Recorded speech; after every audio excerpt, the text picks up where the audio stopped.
Bueno, ustedes han venido a visitar el Museo Ibimaray, quizá les haya llamado la atención el nombre del museo. Es en guaraní y significa, una traducción literal, la tierra sin mal. Es un mito que hace referencia al pensamiento y a las creencias de los guaraníes, una nación milenaria de nuestro continente sur. Pero quizás también ustedes piensen, mis amigos, que vienen a ver un museo de los indios, ¿no es cierto? Cuando en realidad lo que ustedes van a ver hoy, quizá algo atípico en la vida nuestra, no se va a referir a los indios, sino justamente a nuestra propia historia. Ya desde el principio, fíjense, les estamos mostrando la historia del hombre remoto de nuestro territorio argentino. Si yo les preguntara a ustedes cuándo empieza la historia de los argentinos, quizás espontáneamente me digan, y el 25 de mayo, o muchos también me van a decir, y con la venida de Colón, con la venida de Europa. Pues lamentablemente debo decirles que no es así. La historia del territorio argentino, concretamente del lugar donde estamos, aquí en Chajarí, en Entre Ríos, empieza literalmente, y lo mismo se puede decir de Europa, de Asia, de África, empieza cuando el primer grupo de hombres ingresa a este territorio. ¿Y eso cuándo sucedió? ¿Cuando llegaron los europeos? No. Sucedió precisamente, y ustedes lo saben, pero no lo conectamos, hace aproximadamente en este territorio donde estamos parados hoy, alrededor de 13.000 años antes del presente. Si hablamos de toda la Argentina, que es lo que ustedes van a ver en el recorrido, estamos hablando de aproximadamente 20.000 años. Y si hablamos de nuestro continente, hoy mal llamado América, estamos hablando de como mínimo 40.000 años antes del presente. 400 siglos. Nosotros hoy, o cualquier día, estamos celebrando el 200 aniversario de la Revolución de Mayo, lo cual me parece bárbaro. Pero nuestra historia de argentinos, de nacidos acá, donde están ustedes ahora, tiene como mínimo 13.000 años en el tiempo y 20.000 en la Argentina. Algo realmente que nos llena de orgullo y de autoestima. Yo les suelo decir a los niños que vienen al museo, a las escuelas que vienen periódicamente, que cuando una persona no tiene autoestima, es un enfermo. Y nosotros, respecto de la historia, no tenemos autoestima. Por eso decimos comúnmente que no tenemos historia, que somos pueblo joven, que descendemos de los barcos. No, nada de eso. Nosotros, acá en este mapa, por ejemplo, maravilloso, que está hecho justamente por un antropólogo y arqueólogo entrerriano que ya ha fallecido, Dick Ibarra Grasso, nos muestra este mapa toda la tecnología del hombre de este territorio y de toda la Argentina desde aproximadamente 20.000 años en adelante. La piedra, o sea, el lítico, la cerámica y otros, el metal, por ejemplo, estos discos de metal, estas tallas o esculturas de piedra, los famosos suplicantes, todos de más de 2.000 años hasta 13.000 y 20.000 años antes del presente. Cuando uno toma conciencia de esto, realmente se siente con un contenido cultural, con un patrimonio que nos hace orgullosos y realmente nos satisface. Pero no solamente cuando hablamos de nuestra historia hablamos del pasado, también hablamos del presente. Justamente acá en este mapa podemos apreciar que nuestra historia no es solamente el pasado, muchas veces confundimos. Nuestra historia es el presente también, y el resultado de aquel proceso remoto de 20.000 años en la Argentina lo podemos apreciar, el resultado final, digamos, en este mapa. Acá están los famosos collas o andinos, aquí están los chané chiriguanos, aquí están los tapieté, acá los famosos mataco-mataguayos en sus distintas parcialidades, o sea, chorotes, chulupí y huichí. Luego debajo hacia el Chaco están los Guaycurú en su forma de pilagá, toba y mocoví. Aquí en esta zona verde, justamente en la parte donde estamos parados en este momento, entre Ríos y Uruguay, donde vivían los charrúas. Más abajo, hacia el sur, toda esta parte azul, digamos, los mapuche. Y finalmente, en el extremo sur de la Patagonia y Tierra del Fuego, los tehuelches y los zonas Yámanas y Alacaluf, que si bien no viven ya en comunidades, hay muchos de ellos viviendo entre la sociedad de esa región, ¿no es cierto?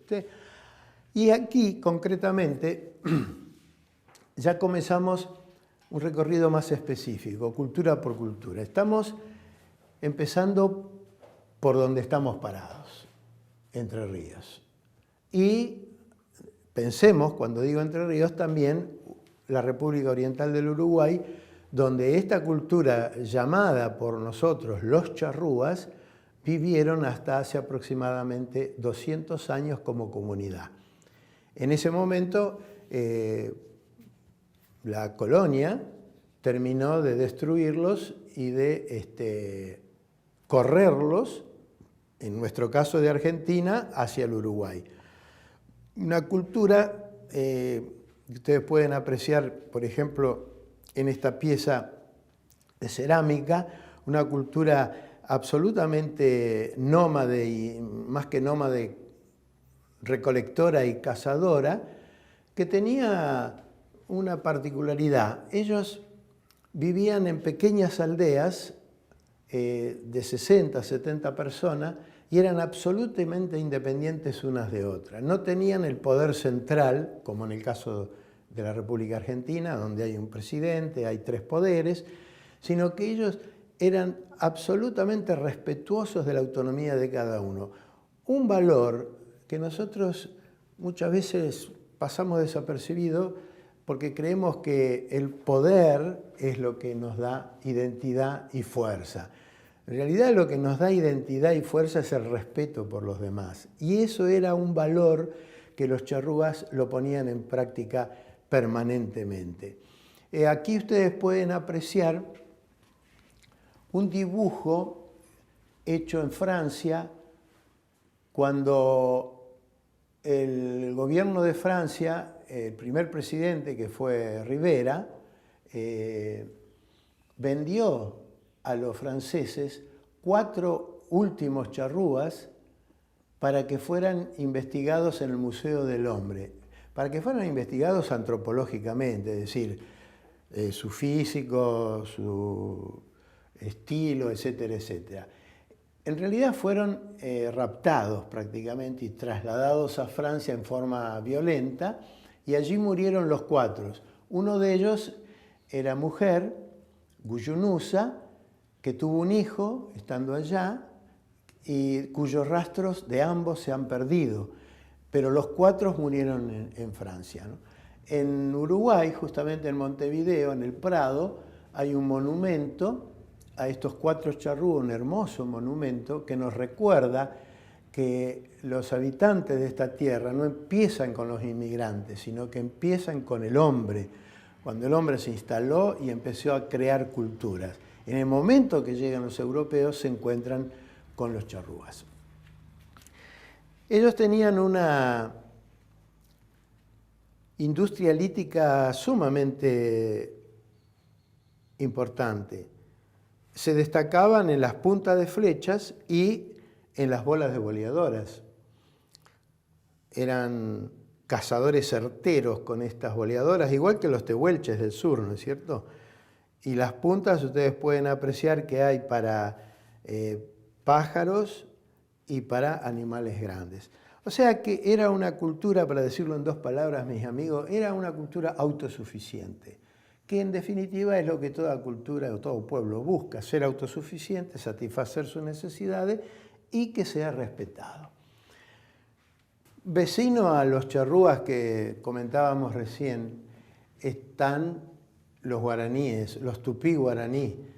Ya estamos hablando de una cultura, mis amigos, mucho más extendida en el espacio e inclusive en el tiempo. La cultura tupí guaraní se extiende desde el Amazonas, el río Amazonas, y aún más al norte todavía, hasta el río de la Plata en el momento que llegan los europeos. De modo que los guaraníes convivieron prácticamente con los charrúas a lo largo del río Uruguay y del río Paraná. Pero es una cultura diferente en muchos aspectos, porque el guaraní, además de ser cazador-recolector, es agricultor, y especialmente del maíz, de la mandioca, de los porotos y de otras especies, ¿no es cierto?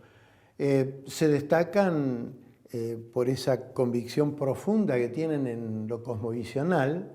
Ellos tienen su propia cosmovisión, su propia manera de ver el universo, el mundo, la vida, la muerte, y para representar esa cosmovisión que tienen, han creado a lo largo de los milenios una mitología muy rica que lamentablemente los argentinos no conocemos, ¿no es cierto? Una mitología como, por ejemplo, lo que les comentaba al principio, que lleva el nombre del museo, el Ivi Mara Ei, la tierra sin mal.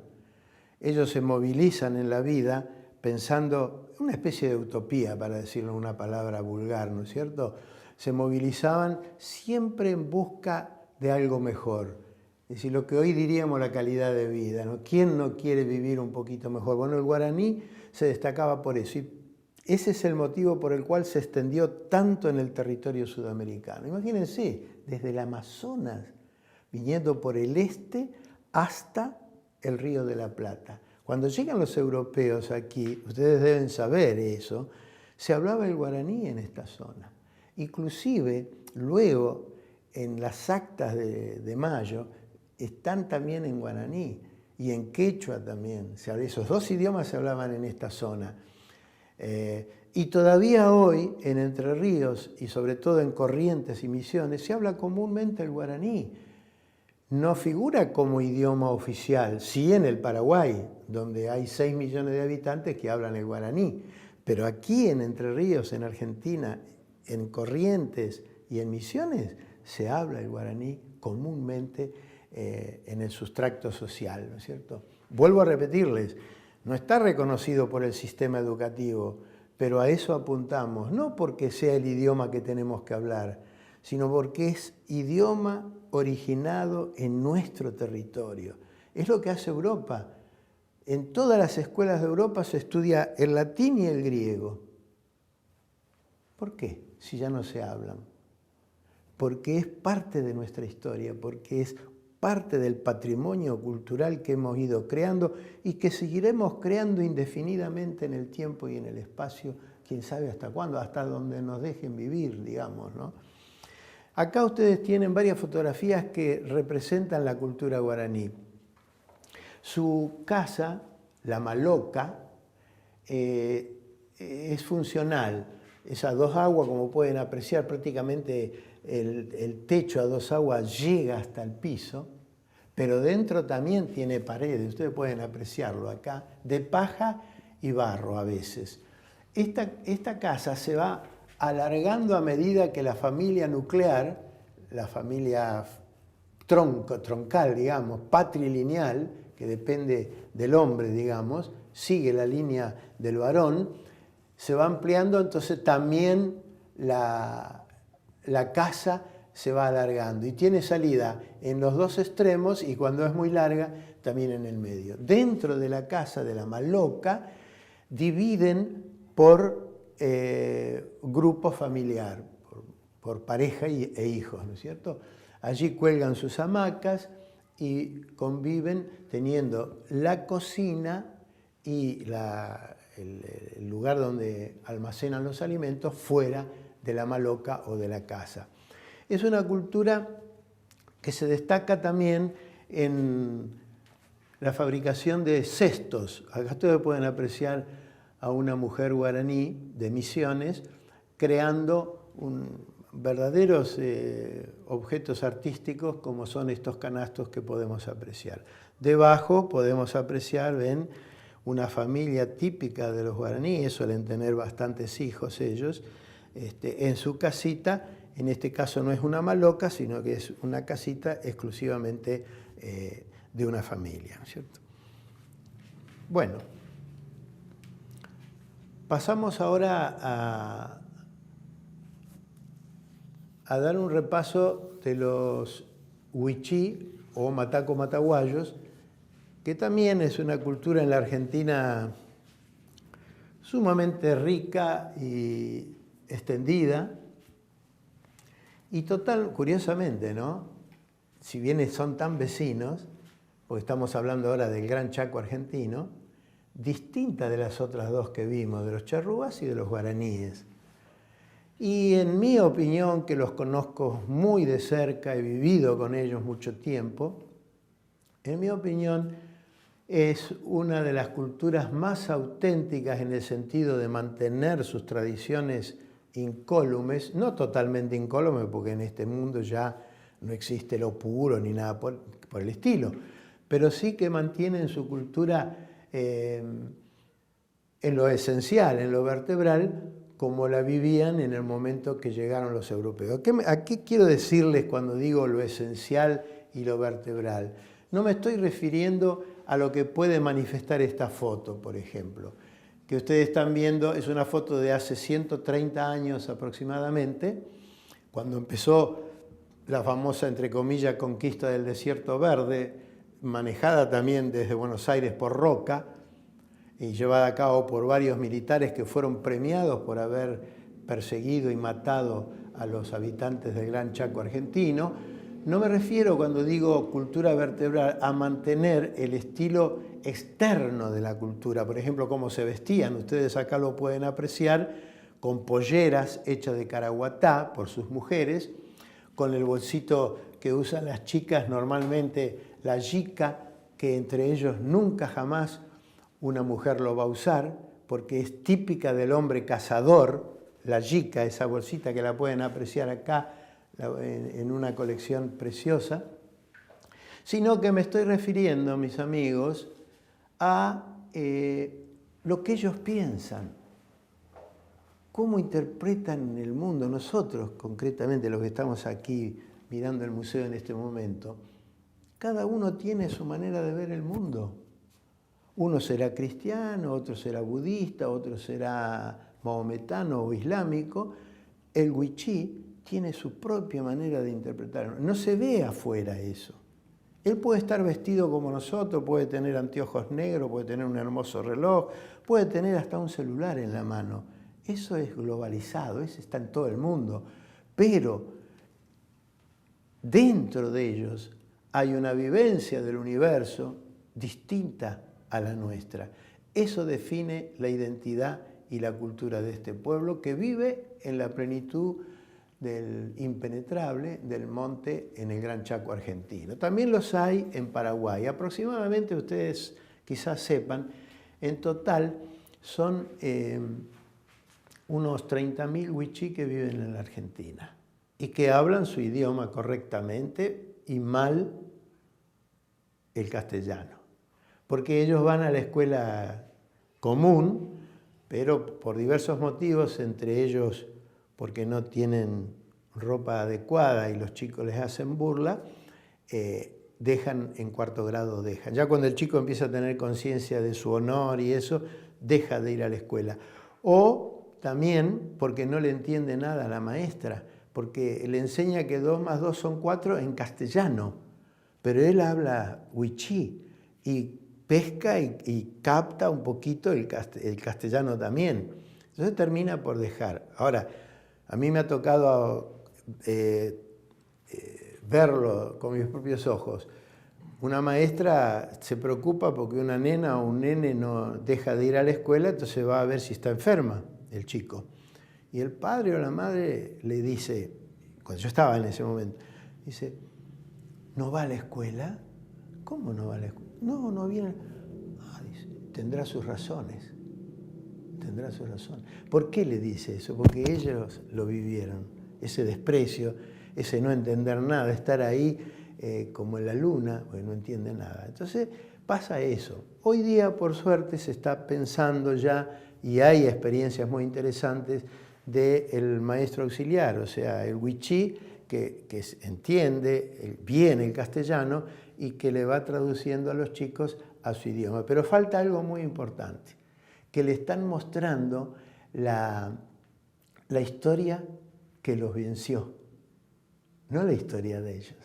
Y es ahí donde nosotros los adultos tenemos que trabajar, sobre todo los docentes, para cambiar en el sistema el enfoque de la historia. Bueno, acá veían ustedes y yo les hablaba, como curiosidad, les puedo decir que esta es la hierba con la que ellos hacen estas yicas, estas preciosidades, que se llama caraguatá en guaraní, ¿cierto? La yuca viene a ser, ¿no es cierto? Esta es la siquiet, la bolsa para llevar al bebé, ¿no es cierto? La lleva al bebé acá en bandolera, ¿sí? Hecha especialmente por su mamá cuando sabe que va a dar a luz. Y aquí, queridos, tienen ustedes una serie de objetos que expresan no solamente el estilo de vida común, yo diría, lo habitual de la vida. Vean ustedes, por ejemplo, esta mujer autorretratada, tal cual ella actúa en la vida. Va al lago a buscar agua, lleva a su niño en el hombro, su canastita para recolectar fruto o también su yaté, o sea, esta pieza que están viendo acá, que es una de las piezas de mayor arte que ellos tienen, la yaté, es un cántaro para ir a buscar agua, que lo llevan en la frente y en la espalda, ¿no es cierto? Ya lo vamos a ver en una foto enseguida cómo la usan esa pieza.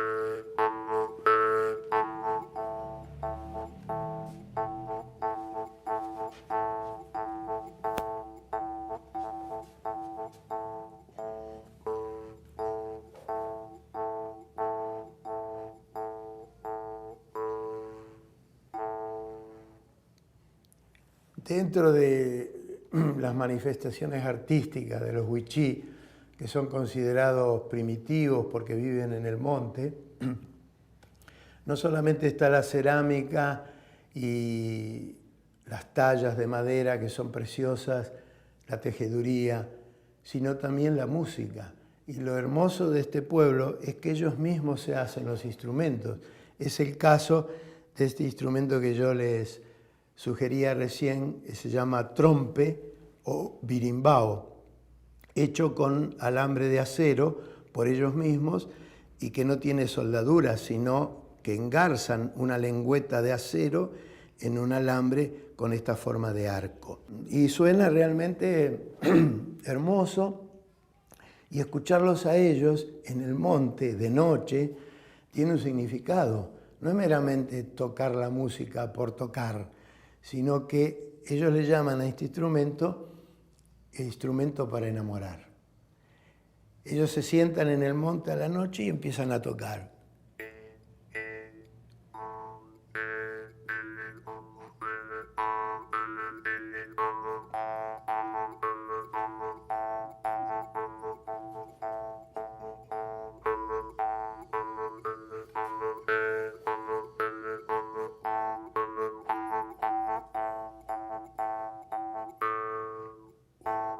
Y así tocan hasta que muchas veces, ellos mismos lo cuentan eso y lo he podido apreciar, una mujer se acerca porque es como que la está llamando y se ponen de acuerdo, o se casan, o tienen sus relaciones, su momento de amor. Y bueno, no es un instrumento común, como digo, que es para tocar, sino que tiene un sentido. No es una cultura primitiva, sino que es autosuficiente, con una serie de recursos sumamente originales. Entre ellos, por ejemplo, son pescadores con lo que viven diariamente de los grandes ríos de la región, o sea, el Pilcomayo, el Bermejo y el Paraguay. Y se hacen, por supuesto, sus canoas, ahí ustedes pueden apreciar las canoas tal cual las hacen, y pescan con lanza o red. La red de tipo tijera la utilizan sumergiéndose ellos mismos en el agua, abriendo la red dentro del agua y cerrándola cuando han captado al pez. Además de ser pescadores, son recolectores de frutos del monte y tienen una habilidad espectacular para la talla en madera. Ahí se puede apreciar, y lo han visto ya, cada pieza es una obra de arte. ¿Y con qué la hacen? Con cuchillo, no utilizan gubias ni nada por el estilo. Con cuchillo, con raspador, ya sea de piedra, sea con el lomo del mismo cuchillo, no tienen pulido a máquina ni nada por el estilo, puesto que no tienen electricidad, y logran estas piezas maravillosas, entre las cuales se destacan las míticas. Para ellos, por ejemplo, la víbora, la lechuza y otros animales, el guasuncho, el quirquincho, el sapo, son animales míticos los cuales tienen sus propios señores o dueños, a quienes ellos deben pedir permiso para cegar su vida, ya sea de un árbol, ya sea de un animal, y utilizarlo para su sustento diario, ¿no? Aquí ustedes pueden apreciar, por ejemplo, las lechuzas, que simboliza para ellos la sabiduría también, curiosamente, como en todo el planeta, ¿no? Parece que el hombre frente a la lechuza se conmociona, puesto que la lechuza puede dar vueltas. Fíjense qué curioso, aquí también, no se va a poder ver bien, pero se los muestro yo, la lechuza hecha por los tobas, también de la misma región, pero otra cultura, como la lechuza está dando vuelta su cabeza sin mover el cuerpo. Entonces, ya sabemos eso. En la cosmovisión que les relataba hace un momentito de los huichí, también de los chorotes y los churupí de la misma región, predomina la presencia de los héroes que nosotros llamamos héroes mitológicos, o sea, personajes que han vivido en otro tiempo en esta tierra, pero que se han transformado en distintos aspectos de la naturaleza, especialmente en este caso del monte, y que siguen siendo el modelo de ellos, pero no existen como suponemos generalmente los dioses, un dios trascendental, como es el caso de Occidente, la Biblia, etcétera, que cree en un señor o en un dios, como quieran llamarlo, trascendental, que no tiene nada que ver con la tierra o con el cosmos, pero que lo maneja y lo domina. No, Para ellos los héroes mitológicos, que puede ser una lechuza, pero es fundamentalmente, en el caso de los Wichí, Togwaj, un personaje ambiguo, bisexual, un personaje humorista y un personaje serio, un personaje que en definitiva representa el bien y el mal que es para los cristianos. Para ellos no existe el bien y el mal, existe la realidad. En la realidad está todo. Por eso, justamente, la muerte la toman con naturalidad. No es mal la muerte, nosotros lo consideramos como lo peor que existe en la... No, para ellos la muerte del hombre es como cuando un durazno o una pera madura y cae. Cae cuando tiene que caer, ¿no es cierto? Y a veces antes de tiempo, pero es algo natural. Nosotros, lamentablemente, suponemos que es lo peor que nos puede suceder. Y bueno, esa es la cosmovisión del Occidente, ¿no es cierto? Ellos consideran el sol, la luna, las estrellas como seres que vivieron y se transformaron en eso, ¿no es cierto? Pero el principal es Togwaj. Viene a ser como el Jesucristo de los cristianos, ¿no es cierto? Es el modelo que ha creado la cultura Wichí hasta el más mínimo detalle. Por ejemplo, la música. Por ejemplo, el arco y la flecha. Cómo cazar con trampas. Cómo pescar. Todos los detalles de la vida, ellos se lo atribuyen a Togwaj, quien hizo la experiencia e inventó todo eso y se la transmitió y se la sigue transmitiendo al pueblo, a su pueblo, al pueblo Wichí. Pero vuelvo a repetirles, mis amigos, que no son dioses. Están profundamente involucrados en la realidad. Casi diría, se lo podría comparar, salvando las distancias y sin querer poner uno sobre otro en lo más mínimo, se lo podría comparar con el Jesucristo humano, digamos, ¿no es cierto? El que es considerado humano. Es una mitología que ha ido cristalizando a través del tiempo, no tiene un origen hace 500 años, 1000 años, es inmemorial. Así diría yo que es como la difunta Correa también. La difunta Correa no existió nunca. Es una producción del pueblo del desierto de San Juan y La Rioja, que ante la necesidad del agua, de la muerte de algún modo, va creando, quizás por algún rumor o algún hecho que da lugar a eso, va creando a una mujer que muere en el desierto buscando a su marido que fue a la guerra, pero llevaba un bebé, y muerta sigue amamantando al bebé. En el desierto, donde no hay agua, ella sigue amamantando al bebé. Por eso ustedes pueden apreciar en todo el país, a lo largo de las rutas, nichos con la difunta Correa y llenos de botellas de agua alrededor, porque es la que brinda el agua. El mito de la Pachamama también está dentro de la cultura Wichí, pero no tan explicitado, digamos, más implícito, digamos, la madre tierra, digamos, ¿no es cierto? Sí.